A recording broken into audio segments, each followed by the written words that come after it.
Hey Rosebuds, welcome to the Rose Garden, where we will be discussing important social issues and trending topics. I'm your host, Nyeri Rose.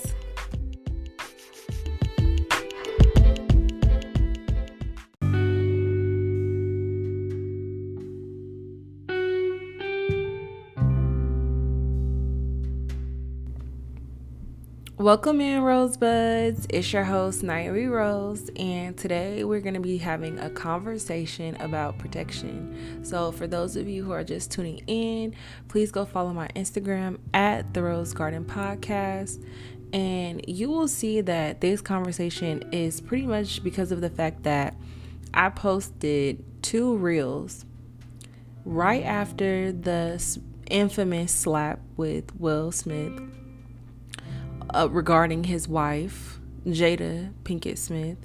And basically, the first reel that I posted, it had to do with the protection of Black women and how we are basically struggling to make our demands clear on how we want to be protected in the world due to the fact that Black women are, highly disrespected and highly unprotected. And so I was just, freely speaking, posting my thoughts. But then it dawned on me that not only do women need protection, men also need protection. And so I made like a quick little 15-second reel about how men also suffer and go through things. And I just noticed that while I spoke on Black women and their need for protection, that skyrocketed. But when I spoke to the protection of Black men, it got no play. And so I kind of just want to break this down. I'm pretty sure this is going to be like a series where I have multiple, like a part 1, part 2, because I don't want to just speak on this from my own perspective. I think it's important that I have a male. I'm thinking the number one person that comes to mind is my husband, but just have some type of dialogue with someone else to kind of have this conversation. But I was just I need to get this out, because protection is a big deal.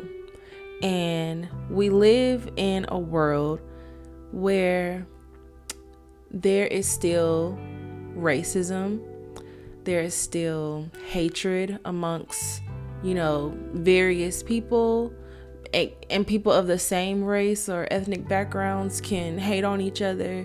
There's a lot of stereotypes, discrimination, biases.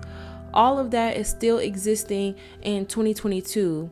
And I can't even say I can't believe it, because I can, because people are stuck in their ways and some people just don't want to change, and multiple people are ignorant. People are ignorant and you can't change them. You can only, learn from your experiences with someone who brings, negative energy towards you. So when it comes to this particular situation, which I was speaking about, which is the Oscars and Will and Jada, I wasn't surprised. It didn't surprise me. It didn't shock me, because when I think about the slap and what it represented,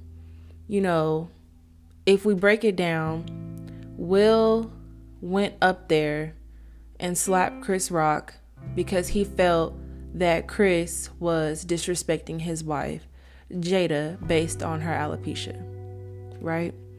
And so I have to think about it. As many times as I've been made fun of or talked about or disrespected, was there ever a time where someone of the opposite gender, stood up for me? Was there ever a time where I felt okay, this person is disrespecting me, I might feel like I'm in harm's way? Do I have a male figure or a support system that can stand up for me? And the answer is no. I think I share a similar story to most people who grew up in single parent households, and it starts from there. It starts from your upbringing and how you were raised. And not to say that people who come from two-parent background or households don't go through this. But I just know, speaking for myself, growing up and being raised by a single mother, obviously there weren't a lot of male figures in my life. And I didn't know for a long time that I even had a brother. Like, I didn't have any siblings. I was an only child for my mom. I was her only daughter. And so when it came to, situations or circumstances where I had to make a decision, I didn't have, that privilege or opportunity to say, oh, I'm gonna get my dad involved, or, oh, hey, let me call up my brother and have him handle it. I didn't have that. And so I feel like with that, I was being trained or prepared to take on the role of becoming a masculine woman, the alpha woman, which I didn't realize it, but I was getting ready for this role, or being indoctrinated into this role of having to get it out the mud, having to, be stronger than most. And then when you think about that, you have to think about the stereotypes that are attached to the Black woman: being angry, being bitter, hostile, unapproachable, all these things. But why is that? So I think for me, if I was ever deemed any of those things, it's just because of the fact that I lacked a male presence in my life. I lacked a male figure in my life. So going back to, Jada and Will or whatever, him slapping Chris was kind of just like, okay, that's nice. Like, yeah, he stood up for his wife. That's awesome. But really and truly, is that the way, I was saying, like, is that the way to go about it? Because now this successful man, yeah, he did this thing, but it was overshadowed by him winning. Not only that, like, they try to strip, like, every time you do something wrong, people try to strip you of your accolades, and they try to strip you of your awards and projects and things like that. It's cancel culture. So you see that happening, and I don't want to get too far into that. It's just the premise of, what does protection look like for both Black women and Black men?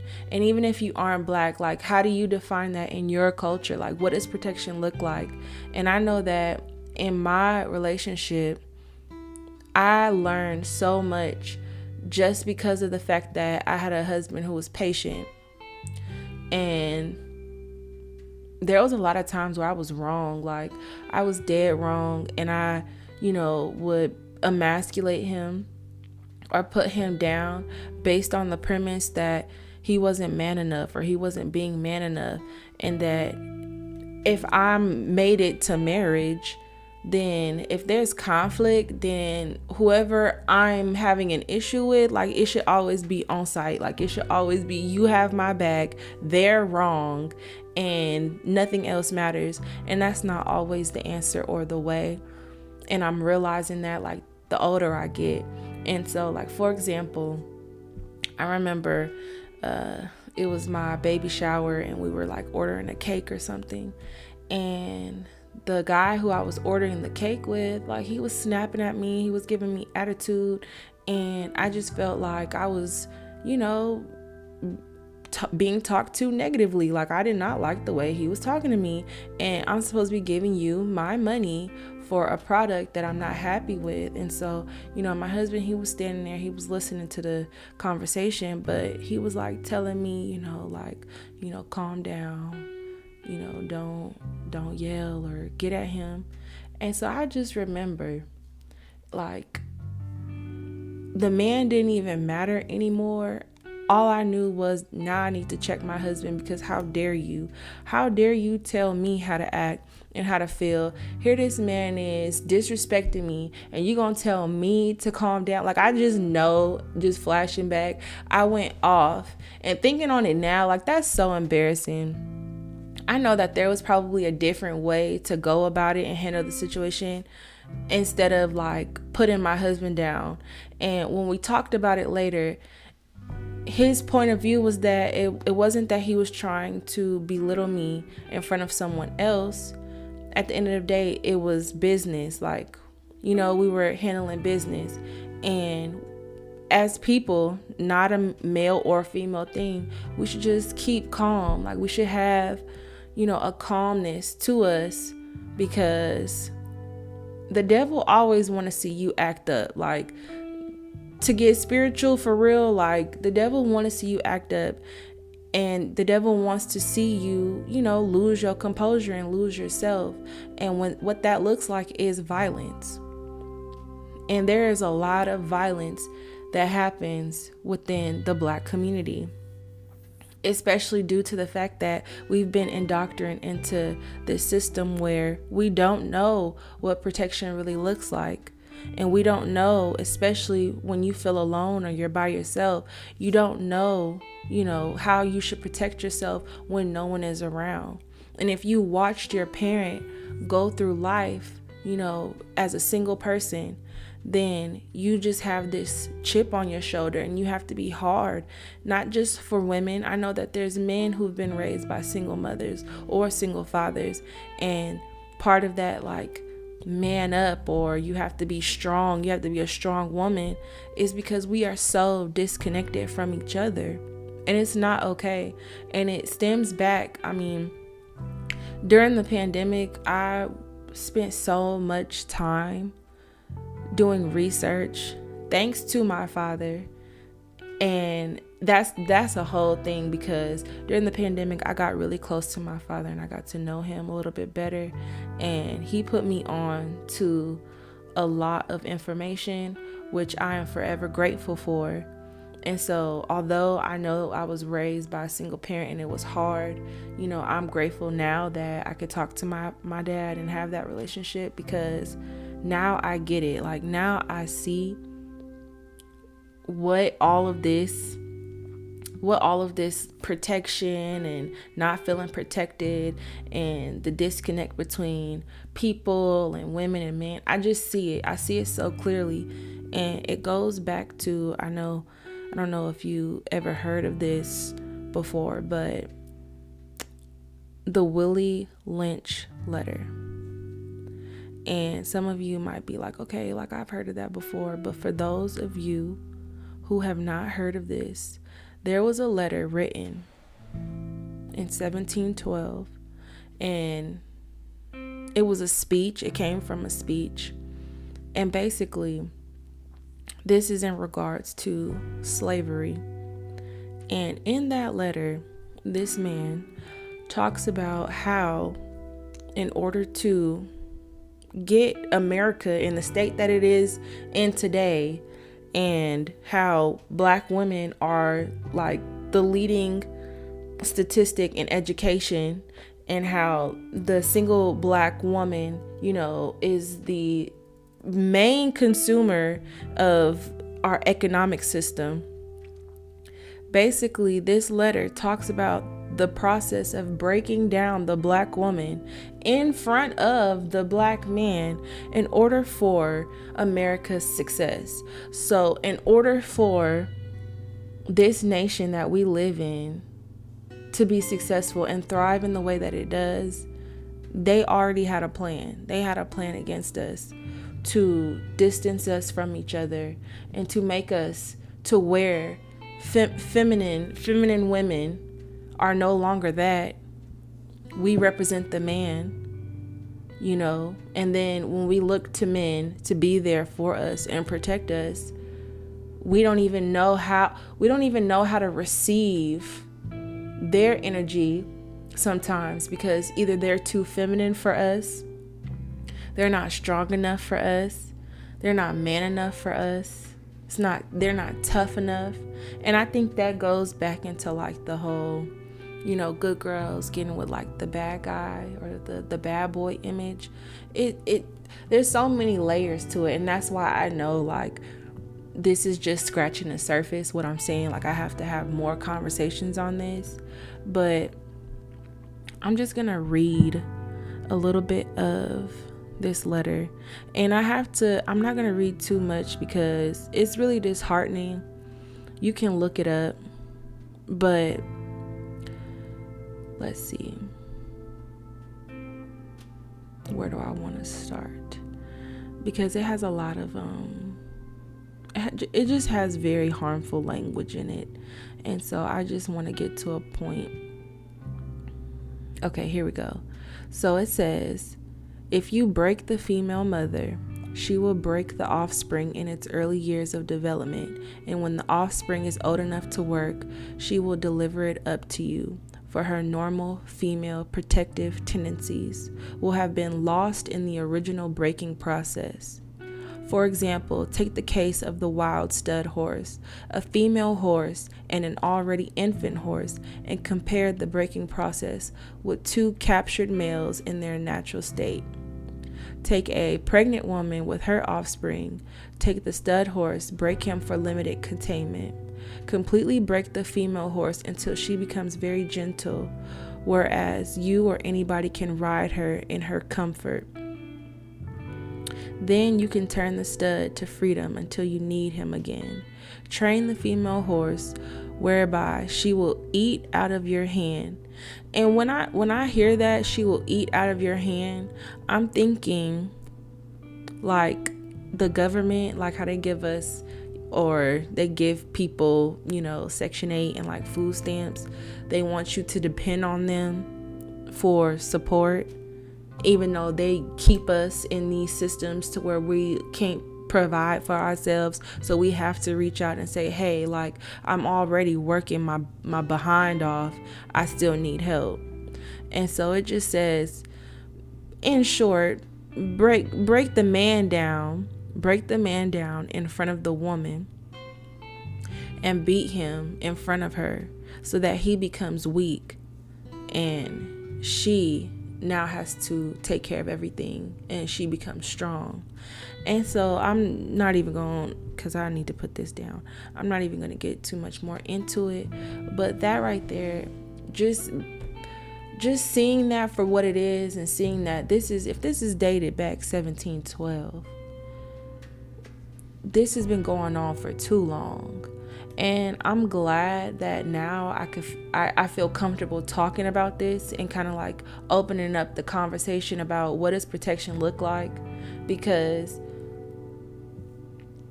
we are being preyed on almost every single day, especially through social media, especially through what's happening like in the news, especially with most of our Black men being incarcerated. It's disgusting at this point, because we're getting further and further and further away from the Black family household. And I mean, while some people, they like to be alone or they want to be independent, and while some people, they might not be looking for marriage or looking to be with a man for that matter. And I respect it. Like, I respect anybody's, whatever their value is. I'm not trying to say like, hey, you need to be this way. There's no judgment. But for those of you who find yourself in a place where you're single and it's hard for you to date or find someone, it's because we are being preyed on and targeted every single day to not have hope and to not have relationships with the people that are we're supposed to protect each other. Like, we're supposed to protect each other. And another situation that I think of aside from Will and Jada is Megan Thee Stallion and Tory Lanez. And it's just so annoying at this point, like that whole timeline and time frame of who shot who. And I feel like they both know what's going on, and it's just another way to distract us from one another. It's another way for us to get further and further away from what we need to do and how we need to step it up as a culture and as a society to come together as a community. Like, why does it I just don't understand. Like, it's so many distractions out there, and pretty much it's kind of just like we're not meant to be with each other. And it's hurtful because, you know, it all of this stuff has happened from such a long time ago. Like, I was also watching a lot of this information you can find if you just Google it. But there's a video by Dr. Jawanza Konjufu, and his video talks about countering to conspiracy to destroy Black boys. And it talks about how for a long time, you know, civilization has worked towards destroying the Black man. And I just feel like that plays a role into lack of protection from the Black man, and then, you know, them being emasculated by women. You know, Black men go through a lot in general, just as Black women. I'm not trying to take away from Black women, but I feel like if you're a Black woman and you're listening to this, like, you know what's up, like, you know what we go through, you know that we, you know, have to deal with stuff in the workplace. We have haters, and our friends could be our haters. Like, just financially, like, things are set up for us in a way to where we know life is hard. When you have kids and you're doing it by yourself, life is hard. Like, I get it, but I just feel like we rarely talk about the Black man's experience and what he goes through, and how work can be hard for him as well. And just like the littlest things that we don't even consider, like, we think it's like slight, like, oh, okay. Like, for example, I know one thing that's haunted my husband. We were at the mall walking, and he was like, hey, I gotta go to the bathroom. I'm like, okay. And so we're walking in the mall, and we get to the bathroom, and a lady, she walks out, and she's walking out with her grandson, and she basically, like, grabs her grandson like she was afraid when she saw my husband. Like, she grabbed her grandson, pulled him close, and kind of like when you're in the elevator and the woman, she clutches her purse or whatever. So that happened, and he was just like, WTF, like, what am I gonna do to you? Like, what am I gonna do to you or your grandson? Like, why? And it was so extra and dramatic how she did it, to where it just left a sour taste in everybody's mouth, because it was just like, really, are you serious? Like, we know the world is a scary place, but ma'am, like, I'm just going to the bathroom. I'm not thinking about harming you. And so just little things like that can really affect someone's mental health.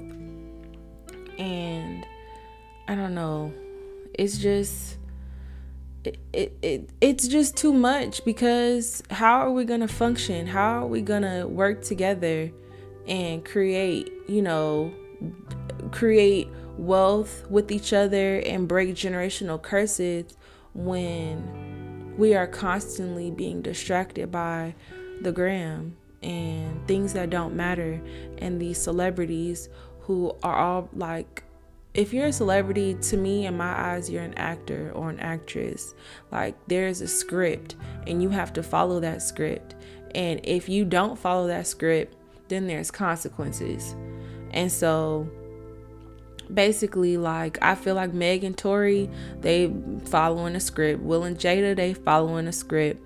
And let's see, if you want to think about, like, a lot of people praise, let's see, who, Beyonce and Jay-Z, like, their goals, right?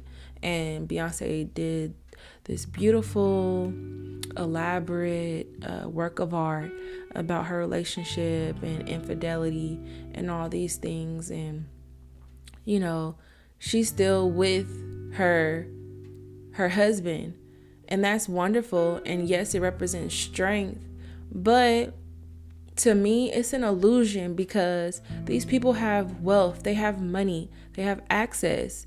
And if you're someone like me who's just working a regular job, taking care of their kids or whatever, or doing what they have to do, I don't have Beyonce's bank account. Like, I don't have that right now. And when you take wealth and resources out of the situation, and then you really look at the relationship, what are y'all standing on? Because part of protection has to go, it all goes back to communication. It goes back to trust, vulnerability, sharing your truths, sharing your traumas. Like, part of establishing your demand for protection is holding safe spaces in your home, in your household, to where y'all both are on the same page. I know what you've been through, you know what I've been through. If anything what were to happen, I'm gonna know exactly how to act and respond based on the fact that I love you. Like, if nothing else, it should just be based on the fact that I love you, I value you, I see you. It has nothing to do with, what you provide for me. It has nothing to do with what you cooked for me yesterday, or it's more to it than just material. It has to be a deep connection, a deep understanding between you and your significant other, that if you're gonna rock with me, if you're gonna be with me, like, these are the things that I require. This is what I need. And I feel like we shy away from that, especially when you're dating.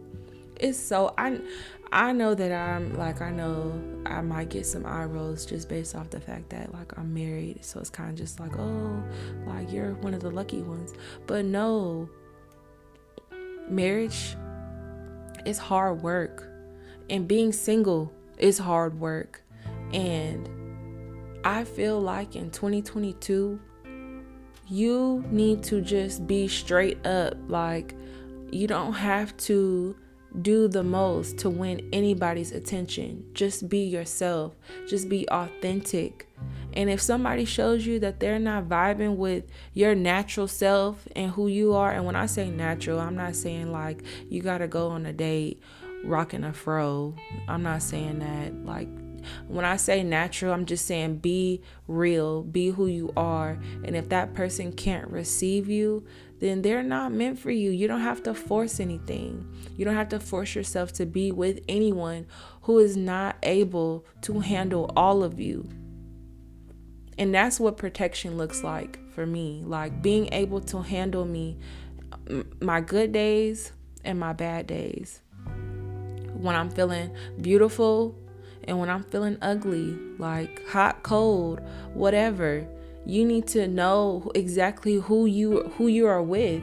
I need you to know who I am. I need you to know, when I'm in pain, when I'm hurting, or be there when I'm happy and I'm thriving. I need you to be on this roller coaster with me, because if you're constantly changing and evolving, you're going to hope that the person that you're doing this with is recognizing your evolution, and hopefully they're evolving too, so that you guys can create a support system to where, say you wake up and you have nothing in your bank account and you just lost your job. What are you going to do? What is the foundation of your relationship? Because it can't just be based off of sex.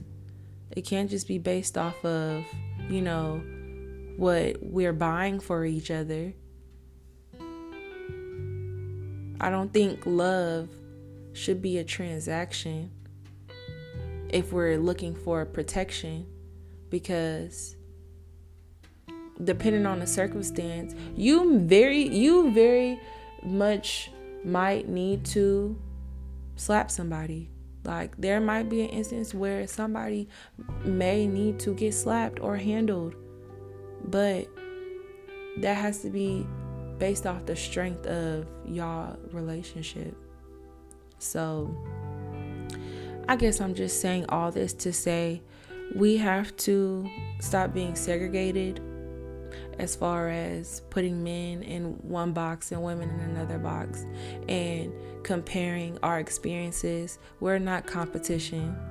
We're people. and all people go through different things, and all those things are not going to look the same. And so when you're trying to figure out, your relationship, if you're in one, if you're trying to figure out, okay, I don't really think I'm feeling this person, or I'm not really liking his energy, I feel like he's not protecting me or standing up for me, do some homework, like do some research and figure out, why is that? What does his family dynamic look like? What is he holding back that he's not comfortable sharing with you? Is there a way to where you can get more in tune, if you aren't, into your feminine side, to where he feels comfortable, sharing and opening up with you? So then you could be like, okay, now I see, he's been through these things. Let me kind of like step back a little bit and give him space to grow. And the same goes for women. Like, if you feel like you need your woman to protect you in any way, then you need to realize, okay, what has she been through? What is her, obstacles? And how can I show up for her so that she doesn't feel like she's going through the world alone? Because I tell you, one of the biggest issues that I had was basically going through things at work and then bringing it home. And that, I know a lot of people go through. You go through stuff at work and people be having you messed up at the job place. And then the first thing you want to do is tell that to your partner or tell that to your friend, somebody, who you feel like can be that ear. But then it turns into like, okay, well, maybe you're nagging or exaggerating, or, you always are talking about, bad things that are happening. You have to know how to navigate the spaces that you're in so that it's not draining, because you're only draining yourself. You're only draining yourself of your own energy. And then you bringing that other person into your situation, and if you feel like they're not listening or they're not feeling you 100%, then you're gonna get mad at them. I mean, I know I did that. If I felt like my husband wasn't listening to me or what I went through in my day, it wasn't even about that person anymore. It was about him and his attentiveness to me. And now I'm flashing at him because I'm like, okay, why aren't you focusing on what I'm saying? Oh, so you're siding with them, or you think that they're right. And then that's just a whole, like, then it becomes an argument. So it was never really about such and such at work.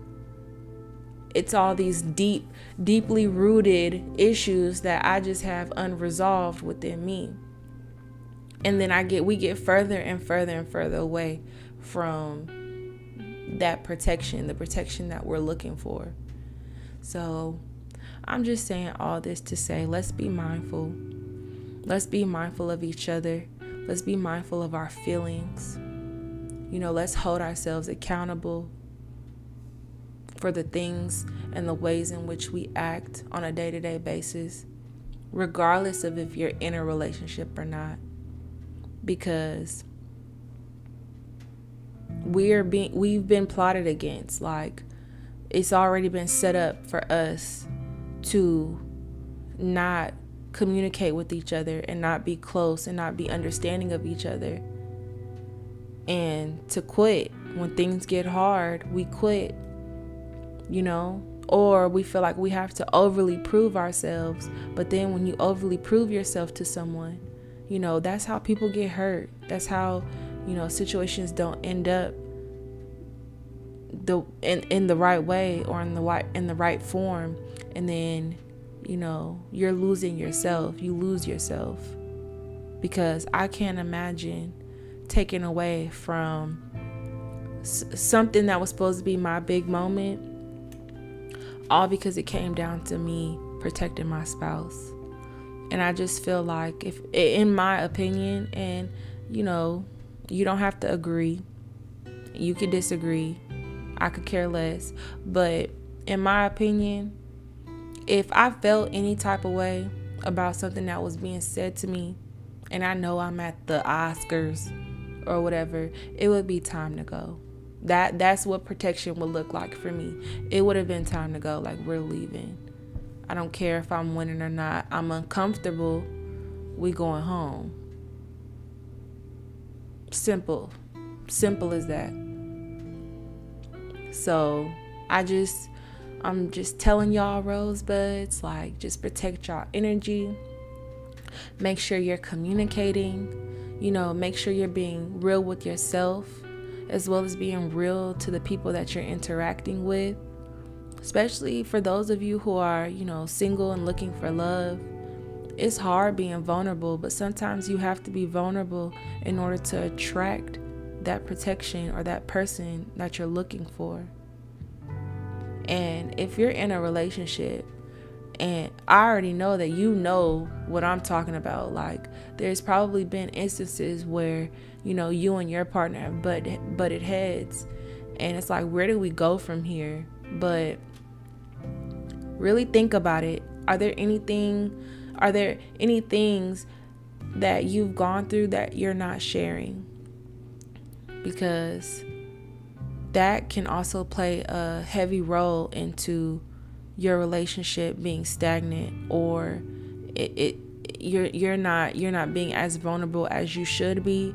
But then when something happens, you find yourself like popping off or getting mad or getting frustrated, and we don't want that. I want to see my people win and grow and find love and be prosperous, so that we can just build a better civilization. Because if anything, now is the time to do it. Like, now is the time for us to get it together, get our stuff together, so that we can grow and be in the positions that we need to be in to lead, especially to lead like the youth and the generations like that's coming up. Because I see these kids, I see them, and some of them hurt, like they hurt real bad, and they need guidance. And it starts with us. It starts with those older than them, wiser than them. We have to set the tone, because you don't have to do it. You don't have to do it alone. You don't. I know it's cliche, but sometimes it does take villages.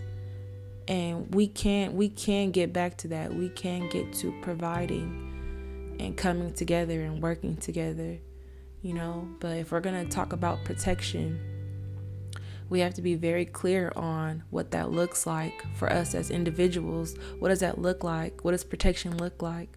And if you know what it looks like, then that has to be shared immediately with the person that you're with or the person that you're going to be with. And if you see that they're not rocking with you or on that level, and it's going to take time, but maybe you should reevaluate some things and even walk away. I know for me, it took a long time. I had to get out of my own way. And I know that my husband, not trying to speak for him, but I know that he had to get out of his way on some things. And we just had to be open and really just express ourselves in order to be in a space where now it's kind of just like, okay, we don't have to talk as much. We just know, like, when things are not okay. It's a time and a place when things should be called out. And it's a time and a place where you see the ignorance. You see it. You can see it clear as day. If you have that intuition in you to where you're just like, okay, that was not smart. You don't have to say nothing. Y'all could just carry on and laugh about it. Because that's what I do. Sometimes things happen and we just laugh about it because we're just like, wow, that person is really lost. There's no point in even giving our energy to it. So with that being said, that concludes my podcast about conversations about protection. I really hope that my rosebuds were feeling it. I hope you guys, could engage and understand where I was coming from, and like I said, this conversation is not over.